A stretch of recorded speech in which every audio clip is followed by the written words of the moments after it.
ओम श्री गुरु सत्ताय नमः। सभी को प्रणाम। पिछले वीडियो में हमने सुना हमारे समाज में कई तरह की भ्रांतियां, मूढ़ मान्यताएं, अंधविश्वास व्याप्त है। हम कभी नहीं सोचते कि हमारे पूर्वज या दूसरे लोग ऐसा क्यों करते हैं। हम तो बस आंख मीचकर वैसा ही करते चले जाते हैं। इसके अलावा हमारे हिंदू समाज में जो ऊंच नीच, छुआछूत की परंपरा है, ये हमारे समाज को दीमक की तरह चाट रही है, हमें कमजोर कर रही है।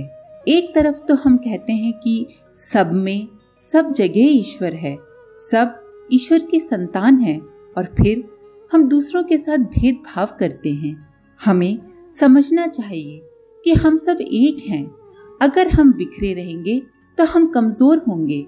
अगर हम एक रहेंगे तो हमारा समाज और हमारा राष्ट्र मजबूत बनेगा। आइए इसी क्रम को आगे बढ़ाते हैं। मन का एक क्षेत्र अपने चिंतन, स्वभाव, चरित्र, अभ्यास एवं सम्मान का है। पशु प्रवृत्तियों के संचित कुसंस्कार इन्हीं क्षेत्रों में अपनी जड़ें जमाए बैठे रहते हैं। इन कुसंस्कारों को बारीकी से ढूंढना, उनकी हानियों का अनुमान लगाना, उनको खत्म करने की, निरस्त करने की योजना बनाना और उनके स्थान पर सुसंस्कारों की स्थापना करना प्रगतिशील धर्मनिष्ठा का प्रथम चरण है। जो अपने अंतःकरण को जीत लेता है वही बाहरी संसार को भी जीत सकता है। संघर्ष पहले अपने से ही आरंभ होता है। पहले अपने ही चिंतन में संचित संस्कारों एवं अभ्यास के कारण प्रविष्ट सभी दुष्प्रवृत्तियों से मोर्चा लेना पड़ता है। अपने प्रति कठोरता और चिंतन का परिष्कार ही बहिरंग जगत के लिए कार्य कर सकने हेतु आत्मबल जुटाता है। लोक सेवी परिष्कार का कार्य अपने अंतःकरण से ही प्रारंभ करते हैं और फिर उसे व्यवहारिक जगत में दूसरों को सिखाते हैं। एक बच्चा बहुत मिठाई खाता था। उसकी ये आदत उसके स्वास्थ्य को बिगाड़ रही थी। बच्चा मानता ही नहीं था। निदान के लिए उसकी माँ उसे रामकृष्ण परमहंस की शिक्षा का अधिक प्रभाव पड़ने की आशा से उनके पास ले गई और प्रार्थना की, आप इसे उपदेश देकर इसका मिठाई खाना छुड़वा दें। रामकृष्ण परमहंस ने उसे 1 हफ्ते बाद आने को कहा। महिला चली गई। 1 हफ्ते बाद आई, तब रामकृष्ण परमहंस ने बालक को उपदेश दिया और बच्चे ने मिठाई छोड़ भी दी। महिला ने 1 सप्ताह का विलंब लगाने का कारण पूछा तो परमहंस ने कहा, जब आप आए थे तब मैं स्वयं मिठाई खाता था। जब बालक को उपदेश देना आवश्यक प्रतीत हुआ तो पहले मैंने स्वयं मिठाई छोड़ी, तब बच्चे को छोड़ने को कहा। जो स्वयं करता है उसी की शिक्षा का प्रभाव भी पड़ता है। एक महत्वाकांक्षी युवक ने समाज सेवा का व्रत लिया। अपनी सुधारात्मक योजनाओं को वो संत तिरुवल्लुवर को सुनाने लगा तथा संत से राय मांगी। संत बोले, पहले तुम अपने चिंतन, अपने चरित्र और अपने स्वभाव को पवित्र बनाओ। इसके बिना कोई भी श्रेष्ठ योजना सफल नहीं हो सकती। लोक सेवियों को संदेश देते हुए विवेकानंद जी कहते थे, कुसंस्कारों के परिशोधन से ही, उनको शुद्ध करने से ही व्यक्तित्व प्रौढ़ बनता है। विचारों की प्रौढ़ता, दृष्टिकोण की परिपक्वता ही मानव जीवन की वह विशेषता है जिसे उपलब्ध करने पर व्यक्तित्व प्रतिभाशाली बनता है और बड़ी सफलताएं प्राप्त कर सकने की संभावना सुनिश्चित होती है। ओछे मनुष्य वे नहीं हैं जो लंबाई या आयु की दृष्टि से छोटे हैं, जिनके विचार, मानसिकता तथा आकांक्षा उथली और बचकानी है, जो गए गुजरे लोगों की तरह सोचते और घटिया आकांक्षाएं पूरी करने के लिए ओछे हथकंडे अपनाते हैं। उन्हें कोई चतुर भले ही कह ले, पर वस्तुतः वे व्यक्तित्व की दृष्टि से बौने, अपंग, अविकसित लोगों की श्रेणी में ही माने जाएंगे। परीक्षा तो सुधारकों और संतों की होती ही है, पर वह भी परोक्षतः उनके हित में ही जाती है। साधु आत्मानंद की कुटिया गांव के पास ही थी। प्रायः प्रतिदिन सायंकाल ग्रामीण लोग उनके पास जाते और धर्म चर्चा का लाभ प्राप्त करते। जब संध्या भजन का समय आता, गांव के 2 नटखट लड़के आ धमकते और कहते, महात्मन आपसे ज्ञान प्राप्त करने आए हैं, और फिर शुरू हो जाती उनकी गप्पें। बीच बीच में साधु को चिढ़ाना, गुस्सा दिलाने वाली बातें करना। उनका तो मनोरंजन होता, पर आत्मानंद जी का भजन पूजन का समय निकल जाता। ये क्रम महीनों चलता रहा, पर साधु एक दिन भी गुस्सा नहीं हुए। बालकों के साथ बात करते और हंसते रहते। बहुत दिन बाद भी जब वे नटखट बच्चे उन्हें क्रुद्ध ना कर सके, तो उन्हें अपने आप पर बड़ा क्षोभ हुआ। उन्होंने क्षमा मांगते हुए पूछा, महात्मन, हमने जानबूझकर आपको चिढ़ाने का प्रयत्न किया, फिर भी आप न कभी खीजे न क्रुद्ध हुए। आत्मानंद ने हंसते हुए कहा, वत्स, यदि मैं ही क्रुद्ध हो जाता तो आप सबको कैसे सिखा पाता। नदी तट पर एक पंडित जी रहते थे। उनका स्वभाव बड़ा सौम्य और मिलनसार था। मेहनत और ईमानदारी से उनका जीवन सुख से चल रहा था। एक दिन पंडित जी को आत्मा की खोज की इच्छा पैदा हुई। धीरे धीरे ऐसा रंग चढ़ा कि वह दुनिया के कामों को छोड़कर बस आत्मा की खोज में लग गए। घर में कोई काम होता तो घर वालों को छिड़क देते, बात बात पर गुस्सा करने लगे। रात दिन उन्हें आत्मा की खोज की धुन सवार रहती। इससे उनके पारिवारिक संबंधों में कटुता आ गई। धीरे धीरे उन्हें अनुभव होने लगा कि उनका जीवन नारकीय होता जा रहा है। एक दिन रात में पंडित जी ध्यान में लीन थे कि उनकी आत्मा के अंधकार में प्रकाश फैला और उन्होंने सुना, पंडित, तुम गलत राह पर जा रहे हो। जीवन में कटुता से बढ़कर कोई बुराई नहीं। आत्मा तो तुम्हारे अंदर है, उसे खोजने तुम बाहर क्यों भटक रहे हो। जीवन में शांति, सौम्यता और सबसे मधुर संबंध ही आत्मा के लक्षण हैं। परिशोधन का अर्थ है मन की पवित्रता तथा अंतःकरण को दुर्भावनाओं से रहित करना। इसी लक्ष्य के लिए विविध साधनात्मक स्थूल उपचार किए जाते हैं। भीतरी पवित्रता का उद्देश्य यदि पूरा न हुआ हो तो बाह्य कर्म कांडों का कुछ विशेष लाभ नहीं मिल पाता। कुछ ब्राह्मण गंगा स्नान करने आए। पानी बहुत गहरा था, जिससे धारा में उतरकर स्नान करने में उन्हें डर लग रहा था। उनके पास कोई पात्र नहीं था जिससे पानी लेकर वे नहा लेते। सभी बड़े असमंजस में थे। उसी तट पर संत कबीर दास जी भी स्नान कर रहे थे। उन्होंने अपना लोटा मिट्टी से मांझकर गंगा के पानी से धोकर एक व्यक्ति को देते हुए कहा, इसे इन लोगों को दे दो, बेचारे स्नान कर लेंगे, इनके पास कोई पात्र नहीं है। ये सुनकर सभी ब्राह्मण एकदम चिल्ला उठे, नहीं भाई, इस जुलाहे का लोटा लेकर हमें अपवित्र नहीं होना, इसे हमारे पास मत लाओ। कबीर बोले, भाइयों, जब ये लोटा भी जो कई बार मिट्टी लगाकर साफ किया जा चुका है और गंगा जल से धुल चुका है, पवित्र नहीं हुआ, तो दुर्भावनाओं से भरे इस मानव शरीर की पवित्रता भला गंगा स्नान से कैसे होगी।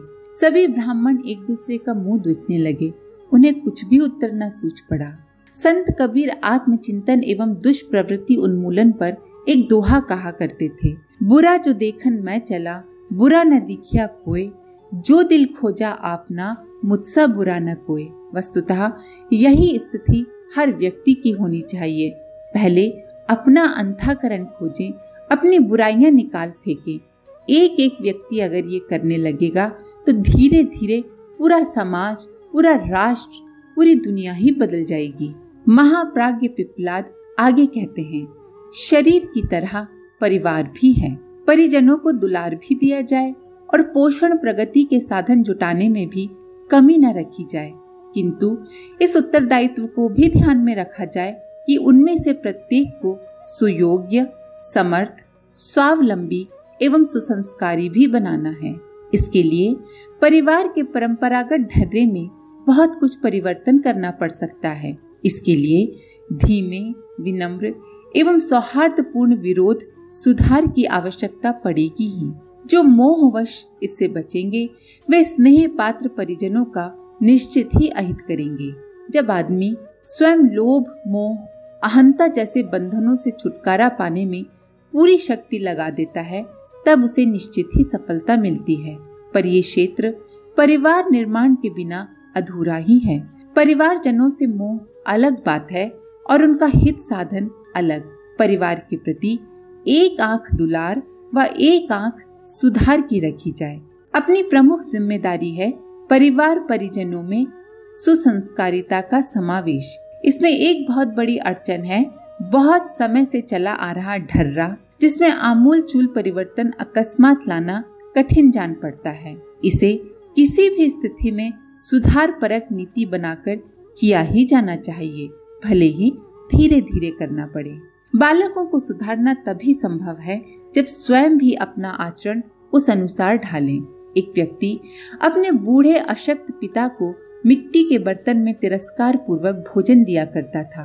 उस व्यक्ति का एक छोटा बच्चा था। उसने अपने खेलने के स्थान पर टूटे फूटे मिट्टी के बर्तन जमा करना शुरू कर दिया।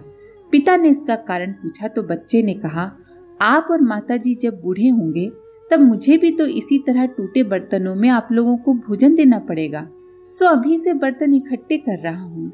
उस व्यक्ति की आंखें खुली और सम्मान पूर्वक माता पिता को भोजन देना आरंभ कर दिया, ताकि बुढ़ापे में उसे वैसा असम्मान न सहना पड़े जो पुरुष या स्त्रियां अपने आश्रित जनों के साथ उपेक्षा अथवा अपमान का व्यवहार किया करते हैं, या बड़ी आयु के वृद्ध व्यक्तियों को निकम्मा समझकर उनके प्रति दुर्व्यवहार करते हैं। उनको भी अंत में दुखदायी परिणाम सहन करना पड़ता है। मोहवश कई माता पिता बच्चों की अनुचित बातों को मान लेते हैं।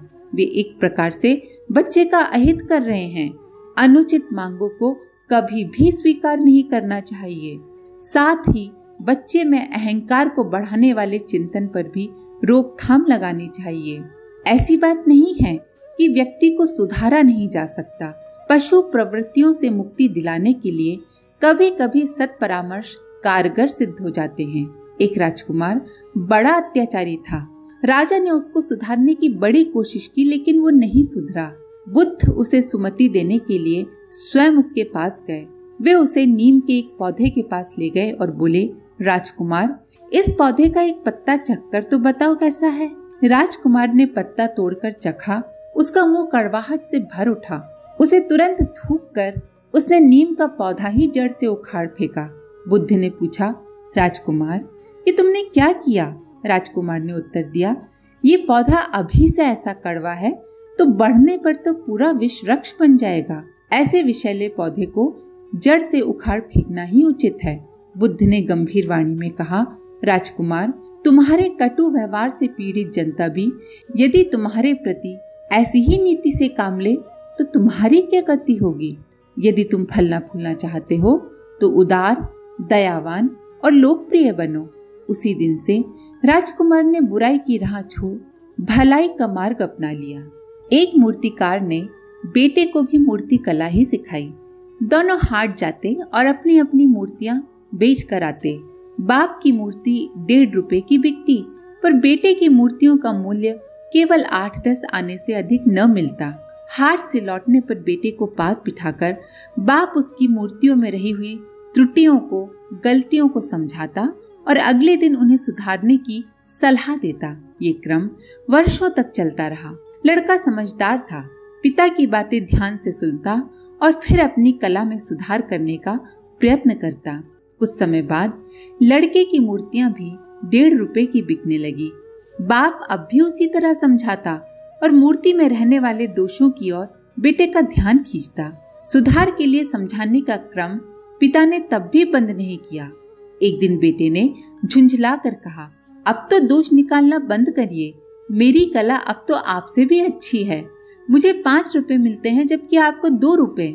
पिता ने कहा, बेटा, जब मैं तुम्हारी उम्र का था तब मुझे भी अपनी कला की पूर्णता का अहंकार हो गया और फिर मैंने सुधार की बात सोचना ही छोड़ दी और तभी से मेरी प्रगति रुक गई और 2 रुपए से अधिक मूल्यवान मूर्तियां मैं बना ही नहीं सका। और मैं चाहता हूँ वो भूल तुम ना करो। अपनी त्रुटियों को समझो और सुधारने का क्रम सदा जारी रखो, ताकि बहुमूल्य मूर्तियां बनाने वाले श्रेष्ठ कलाकारों की श्रेणी में पहुंच सको। महर्षि कपिल प्रतिदिन गंगा स्नान के लिए जाते थे। मार्ग में एक गांव पड़ता था। कृषक लोग उसमें रहा करते थे। जिस रास्ते से महामुनि जाते थे उसमें एक विधवा ब्राह्मणी की भी झोपड़ी पड़ती थी। महामुनि जब भी उधर से निकलते, विधवा या तो चरखा काटते मिलती या फिर धान कूटते। पूछने पर पता चला कि उसके अतिरिक्त घर में आजीविका चलाने वाला और कोई नहीं है। सारे परिवार का भरण पोषण उसी को करना पड़ता है। मुनि कपिल को उसकी इस अवस्था पर दया आई। उन्होंने उसके पास जाकर कहा, माता, मैं इस आश्रम का कुलपति हूँ। मेरे पास कई शिष्य राज परिवारों से संबंध रखते हैं। तुम चाहो तो तुम्हारे लिए आजीविका की स्थायी व्यवस्था कराई जा सकती है। तुम्हारी असहाय अवस्था मुझसे देखी नहीं जाती। ब्राह्मणी ने आभार व्यक्त करते हुए कहा, हे ऋषि, आपकी इस दयालुता के लिए हार्दिक धन्यवाद, किंतु आपने पहचानने में भूल की। न तो मैं असहाय हूँ और न ही निर्धन।